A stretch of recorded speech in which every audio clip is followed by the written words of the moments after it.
Thank you for choosing to listen to horror stories at Radio of Nightmare. If you enjoy chilling tales, please like and subscribe to our channel so you don't miss any frightening stories. Now, prepare yourself as we are about to embark on a haunting journey. Let's begin. In the year 1692, Salem, Massachusetts stood at the precipice of hysteria, the air thick with an unsettling blend of fear and fervor. The town was cloaked in the heavy mists of early autumn, where the chill in the air seemed to seep into the bones of its inhabitants. Flickering candles illuminated the rough-hewn homes, casting long, dancing shadows that felt alive. The whispering winds carried tales of witches and devils, each gust stirring unease among the townsfolk. The trees stood bare against the oppressive sky, their skeletal branches resembling twisted fingers reaching out for salvation. The atmosphere pulsed with tension as neighbors eyed each other with suspicion, fearing that any misstep could lead to accusations of witchcraft. It was a time when superstition ruled, and the shadow of the gallows loomed large over Salem, darkening the hearts of all who dwelled there. As the sun dipped below the horizon, the town fell into an eerie silence, broken only by the distant tolling of church bells, a grim reminder of the authority of the Puritan faith.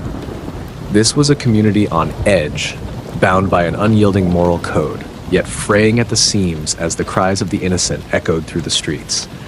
Little did they know that within their midst lurked a darkness deeper than they could fathom, a darkness that would soon consume them all. At the heart of this tumult was Reverend Jonathan Williams, a man torn between duty and despair. With a tall, imposing frame, Jonathan commanded respect in the community. His eyes, once bright with conviction, had dimmed under the weight of his responsibilities. He was a devoted preacher, revered for his fiery sermons that instilled fear of sin in the hearts of his congregation. Yet beneath his resolute exterior lay a man haunted by the ghosts of his past. Years earlier, Jonathan had stood at the forefront of Salem's witch trials, fervently condemning those he believed to be in league with the devil. With every accusation, he felt a twinge of righteousness, believing he was purging the evil from his beloved town. But as the trials escalated, so did his guilt. Each woman he condemned had a name, a family, a life, extinguished at his behest. Now those memories clawed at his conscience, transforming his nights into a hellish tapestry of guilt and fear. Jonathan's brow was perpetually furrowed, a reflection of the turmoil within. The townsfolk still looked to him for guidance, unaware of the inner demons that plagued him. At night, as he lay in the darkness, the faces of the innocent haunted him. Echoes of their screams mingled with the cries of the damned, weaving a sinister web that ensnared his mind. He longed for solace, but found only despair, each passing day pulling him deeper into a chasm of his own making. As the shadows lengthened and the moon rose high in the sky, Jonathan began to experience haunting dreams, visions that felt more like nightmares. In these dark realms, he was transported to a spectral landscape where the very women he had condemned materialized before him, their faces twisted in anguish. They reached out to him, eyes filled with sorrow and betrayal, as if pleading for justice denied. Each dream was vivid, the cries of the wronged piercing through the silence of the night, a chilling reminder of the lives he had ruined. In the first of these nightmares, Jonathan found himself in a fog-laden graveyard, the gravestones looming like sentinels of his past. The moonlight glinted off the cold marble, casting an eerie glow that illuminated the faces of the departed. He recognized them. Abigail, the herbalist accused of witchcraft for her knowledge of healing. Rebecca, the midwife, condemned for bringing life into a world filled with death. Their voices echoed in the night, chanting his name, urging him to acknowledge the sins he had buried deep within his soul. "Jonathan," they whispered, their tones laced with an otherworldly sorrow, "you cannot escape us." He awoke gasping, heart racing, drenched in sweat, the chill of fear enveloping him like a shroud. Day after day, the nightmares grew more frequent and intense, leaving him restless and trembling. The once revered preacher became a shadow of his former self, eyes sunken and haunted, a shell of a man tormented by the weight of his past.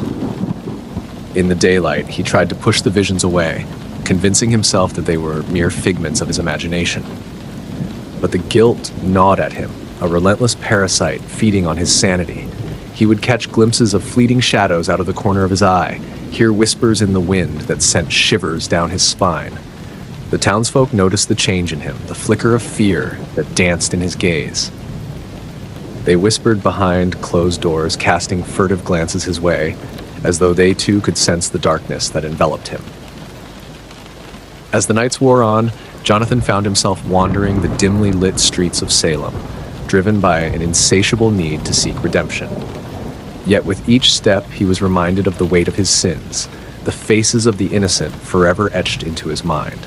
He was a man standing on the precipice of madness, teetering between the hope for absolution and the despair of eternal damnation. In his search for peace, he turned to prayer, seeking solace in the very faith that had guided him through the trials. But the shadows in his mind only grew darker, whispering secrets that threatened to unravel the very fabric of his soul. As the line between reality and nightmare blurred, Jonathan was thrust into a spiraling descent into horror, where the true cost of his actions awaited him in the depths of the night. As the nightmares intensified, Jonathan's once steady grasp on reality began to falter. Each night brought visions more vivid than the last, plunging him into a world where the boundaries between the living and the dead blurred. He would awaken in the dead of night, drenched in sweat, his heart pounding in his chest. Yet even in the waking world, the spectral faces of the women he had condemned lingered in the corners of his vision, fleeting shadows that seemed to vanish when he turned his head. One particularly harrowing night, Jonathan found himself standing in the middle of a courtroom. It was the very hall where, years earlier, he had presided over the trials with the weight of his convictions guiding his hand. The room was dimly lit, the air thick with tension and the scent of burning tallow candles. He stood at the pulpit, but this time, instead of accusing, he was the one on trial. Before him stood the spirits of the women he had condemned. Their eyes glowed with an unnatural light, their faces pale and gaunt. One by one they spoke, their voices rising in a haunting chorus that reverberated through the hall. "You judged us, Jonathan Williams," Abigail, the herbalist, said. "Now we judge you." The ground beneath him seemed to shift, pulling him down into a dark abyss. He screamed, but no sound came from his lips. The darkness swallowed him whole. He awoke in his bed, gasping for air. But even as he blinked into the dim light of his candlelit room, the cold sweat that clung to his skin, he could still hear their voices, soft, accusatory whispers that echoed in the corners of his mind. Jonathan tried to carry on with his duties, but the weight of these dreams began to erode his resolve. His sermons became shorter, his messages less passionate. The fire that once burned within him had been snuffed out, replaced by a gnawing dread that followed him everywhere he went. The town of Salem was a place steeped in whispers. Its people were observant, quick to notice when one among them faltered, and Jonathan Williams, once a pillar of strength, now appeared weak, shaken. His disheveled appearance, the dark circles under his eyes, and the way he mumbled prayers under his breath did not go unnoticed. Rumors began to circulate. Some said he was ill, stricken with a fever that no doctor could cure. Others whispered that he had been cursed by the very witches he had condemned. The town, which had once rallied behind him during the trials, now watched him with a mix of suspicion and fear. In the local taverns, men spoke in hushed tones about the preacher's decline. Women, once comforted by his sermons, now avoided meeting his eyes as they passed him on the street. Jonathan, aware of the growing scrutiny, tried desperately to maintain his composure. He threw himself into his prayers, spending long hours alone in the church, seeking forgiveness from a God who seemed increasingly distant. But the more he prayed, the more he felt the weight of his sins pressing down on him. One day, after delivering a particularly lackluster sermon, he was approached by Deacon Samuel, a stern man who had been a loyal supporter of the witch trials. Samuel's face was etched with concern, though his tone was accusatory. "Reverend Williams," he began, "there are those in the congregation who are worried. They say your mind has been troubled as of late, that you are seeing things." Jonathan stiffened, his hands trembling slightly. "I am fine, Deacon Samuel, just weary from my duties." Samuel narrowed his eyes. "We all have our burdens, Reverend, but if there is something you wish to confess, some sin you have not spoken of, now is the time." The town is on edge, and your behavior only fans the flames." Jonathan swallowed hard, his throat dry. He could feel the weight of the deacon's gaze, the silent judgment that lingered there. But how could he confess the horrors that haunted him? How could he speak of the women, innocent women he had condemned to die? And worse, how could he admit that their spirits now tormented him? "I assure you, Deacon," Jonathan said, forcing his voice to remain steady, "I am simply tired. Nothing more." But Samuel's expression remained cold, unmoved by the preacher's words. "Be sure, Reverend, the people are watching." As the deacon turned and walked away, Jonathan felt a cold sweat break out along his brow. The pressure from the community was mounting, and he knew it was only a matter of time before they turned on him, just as they had turned on the so-called witches. Jonathan's grip on reality continued to unravel, and the nightmares that plagued his sleep began to seep into his waking hours. During one of his daily prayers, while kneeling before the altar, he was overcome by a sudden, overwhelming sense of dread. The air around him seemed to grow colder, and the flickering candles cast distorted shadows on the walls. He heard it then, a faint whisper, barely audible at first, but growing louder with each passing moment. The voices of the women he had condemned, calling his name, beckoning him to join them in their suffering. His heart pounded in his chest as he looked around the empty church, his eyes wide with terror. "Jonathan." The voice was unmistakable. It was Abigail, the herbalist. He could see her now, standing at the back of the church, her pale figure bathed in the dim light of the candles. Her eyes, once so full of life, were now hollow and empty, her mouth twisted into a cruel smile. "You cannot escape us," she whispered, her voice echoing in the stillness of the church. Jonathan stumbled backward, his hands shaking as he tried to steady himself. He clutched the crucifix around his neck, praying desperately for the vision to disappear. But it was no use. The ghosts of the women he had wronged were everywhere now, their presence suffocating him, driving him to the brink of madness. In a fit of panic, Jonathan began to scour the church, tearing through the pews and ripping pages from the Bible in a desperate attempt to find some answer, some way to rid himself of the curse that haunted him. His actions became more erratic, more violent, as the voices grew louder, more insistent. One night, after yet another sleepless night of torment, Jonathan took a candle and wandered into the woods behind the church. His mind was clouded, his thoughts jumbled, but he felt drawn to the dark, silent forest as if it held the key to his salvation. As he stumbled through the underbrush, he came upon a clearing where the pale moonlight cast an eerie glow on a single ancient tree. There, beneath the gnarled branches, was a shallow grave. He recognized it immediately. It was the unmarked burial site of one of the women he had condemned, Sarah Good, a poor beggar woman who had been accused of witchcraft. Her trial had been swift, her execution even swifter, and her body had been discarded without ceremony. As Jonathan stared at the grave, a sense of overwhelming guilt washed over him. He fell to his knees, tears streaming down his face as he begged for forgiveness. "Please," he whispered, his voice choked with sobs. "Please forgive me." But the only response was the whisper of the wind through the trees and the soft mocking laughter of the spirits that haunted him. Jonathan's downward spiral continued as the line between his dreams and reality became almost indistinguishable. He could no longer tell where the nightmares ended and the waking world began. Every shadow seemed to hold a ghost. Every whisper carried the voices of the dead. The church, once a place of solace, now felt like a tomb, filled with the memories of his sins. One evening, during a public prayer service, Jonathan stood before his congregation, his hands trembling as he gripped the edges of the pulpit. His sermons had grown darker, filled with cryptic warnings about sin and the wages of guilt. His voice cracked as he spoke, his eyes darting around the room as if expecting to see the ghosts of the women he had condemned lurking in the shadows. "Brothers and sisters," he began, his voice barely above a whisper, "we are all sinners in the eyes of the Lord. We must seek forgiveness, for the weight of our sins is heavy, and the Lord sees all." The congregation shifted uncomfortably in their seats, exchanging uneasy glances.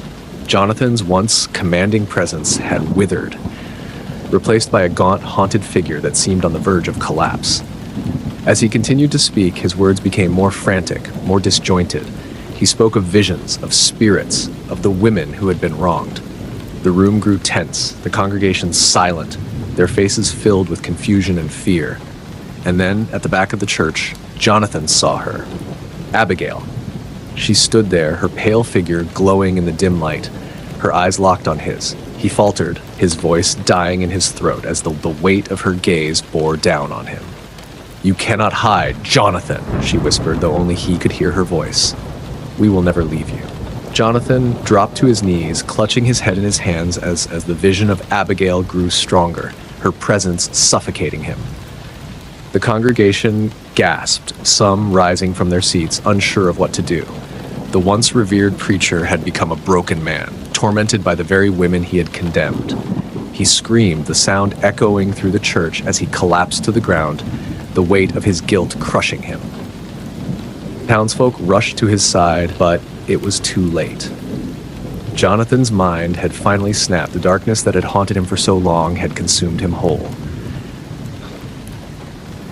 Jonathan Williams' breakdown had sent shockwaves through Salem. The once respected preacher, now a husk of his former self, rarely left the confines of the church. His sermons had stopped entirely, and he spent most of his time locked in his chambers, muttering incoherent prayers to a God that seemed to have abandoned him. The townsfolk whispered rumors of his madness, some claiming that the spirits of the witches had finally come for him. The nightmares, once confined to his sleep, now consumed his every waking moment. Abigail's ghost followed him relentlessly, her pale, spectral form appearing in every corner of the church. He could no longer tell what was real and what was a figment of his shattered mind. The constant whispers of the dead echoed through the halls, a constant reminder of the sins he could not escape. In a final, desperate bid for salvation, Jonathan devised a plan. He would perform one last exorcism, an exorcism not of a person, but of the church itself. He believed that the spirits haunting him were bound to the place where the trials had occurred, where their deaths had been orchestrated. If he could cleanse the church, he could cleanse himself of the curse that had taken hold of him. One cold, moonless night, Jonathan gathered the tools he would need: holy water, a crucifix, and the Bible. His hands shook as he prepared, his breath coming in ragged gasps. He knew this would be his last chance, the final opportunity to free himself from the hell that had become his life. The church was eerily silent as he began the ritual. The faint flicker of candlelight cast long, dancing shadows on the walls, and the air was thick with the scent of burning incense. Jonathan moved from pew to pew, sprinkling holy water and muttering prayers under his breath. With each step, he felt the weight of the spirits pressing down on him, their presence growing stronger. As he reached the altar, the air grew colder. The candles flickered violently as if threatened by an unseen force. Jonathan gripped the crucifix tightly, his knuckles white, as he raised his voice in prayer. "In the name of the Father, the Son, and the Holy Spirit, I command you to leave this place. I command you to release me from this curse." The room seemed to vibrate with energy, the very walls groaning under the strain of the ritual. For a moment, Jonathan felt a glimmer of hope. Perhaps the exorcism was working, perhaps he would finally be free. But then, a cold gust of wind swept through the church, extinguishing the candles in an instant. The room was plunged into darkness, and Jonathan's heart pounded in his chest. He could hear them, the voices of the women, growing louder, more insistent. "You cannot escape, Jonathan." The sound of footsteps echoed through the empty church, and Jonathan's eyes darted around in the dark. He could see their forms now, the spectral figures of the women he had condemned, moving toward him from all directions. Abigail was at the forefront, her eyes glowing with a cold, unnatural light. "This is your doing, Jonathan," she whispered. "You brought this upon yourself." Jonathan stumbled backward, his hands shaking as he clutched the crucifix to his chest. "No," he gasped, his voice trembling. I was only following orders. I was only doing what I thought was right. But the spirits did not relent. They closed in on him, their faces twisted in anger and pain, their voices a cacophony of accusation and condemnation. "You are guilty, Jonathan Williams. You will never be free." In that moment, Jonathan realized the truth. The exorcism had failed, not because he lacked faith, but because the curse was not in the church. It was in him. The guilt, the fear, the sins of his past. They were all inside him, and there was no escaping them. Jonathan's scream of terror echoed through the empty church as the spirits surged forward, their cold hands reaching out to grasp him. He backed away, his heart pounding in his chest, but there was nowhere to run. The shadows of the dead closed in, their faces twisted with the anguish and torment he had inflicted upon them. He stumbled to the center of the church, collapsing to his knees before the altar. "Please," he whispered, tears streaming down his face. "Please, I beg you, forgive me." But the spirits offered no mercy. Their faces loomed over him, their eyes glowing with an otherworldly light, their mouths twisted in silent screams. "You cannot be forgiven," Abigail whispered, her voice cold and final.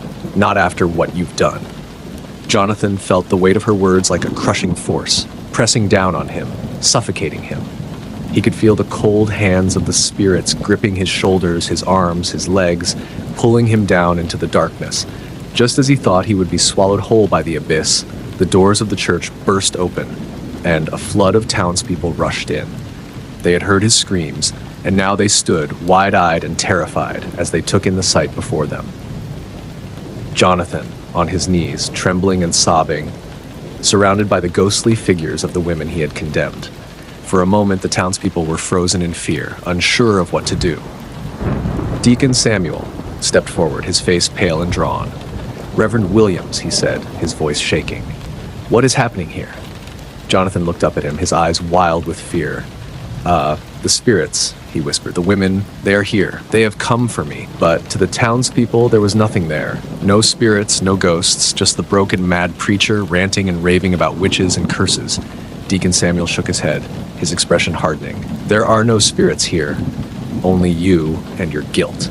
Jonathan's mind reeled. Could it be? Was this all in his head? Were the spirits nothing more than the product of his own tortured conscience? But then he saw Abigail again, standing behind Deacon Samuel, her cold eyes fixed on him. She smiled, a cruel, knowing smile, and Jonathan realized the truth. It didn't matter whether the spirits were real or not. His guilt, his sins, they were real, and they had destroyed him. With a cry of despair, Jonathan stood, clutching the crucifix in his trembling hand. "I cannot be forgiven," he said, his voice hollow. "I am damned." The townspeople gasped as Jonathan turned and ran up the stairs to the church's bell tower. The heavy footsteps echoed in the silent church, and the townsfolk watched in horror, unsure of what to do. Deacon Samuel and a few others followed him, their calls echoing off the stone walls. But Jonathan was beyond reason now. His mind had broken, and all that was left was the crushing weight of his guilt. He reached the top of the bell tower, the cold night air biting at his skin. Below him, the town of Salem lay silent, the streets empty, the homes dark. Jonathan stood on the edge, the wind whipping through his hair as he stared down at the ground far below. The voices of the spirits still echoed in his mind, a relentless chorus of accusation and condemnation. "You will never be free." With a final broken sob, Jonathan stepped forward into the void. The wind rushed past him, the ground rising to meet him, and for a brief moment he felt weightless, free. And then, darkness. The townsfolk gathered around Jonathan's lifeless body, their faces pale and drawn in the dim light of the moon. Some whispered prayers, while others simply stared in stunned silence, unable to comprehend the horror they had just witnessed. Deacon Samuel stood over the preacher's broken form, his expression unreadable. "This is what guilt does to a man," Samuel said quietly, more to himself than to anyone else. "It eats away at the soul until there is nothing left." In the days that followed, the church was closed, its doors barred, and its windows boarded up. The once thriving congregation dwindled, the people of Salem too shaken by the events to return. Whispers spread through the town.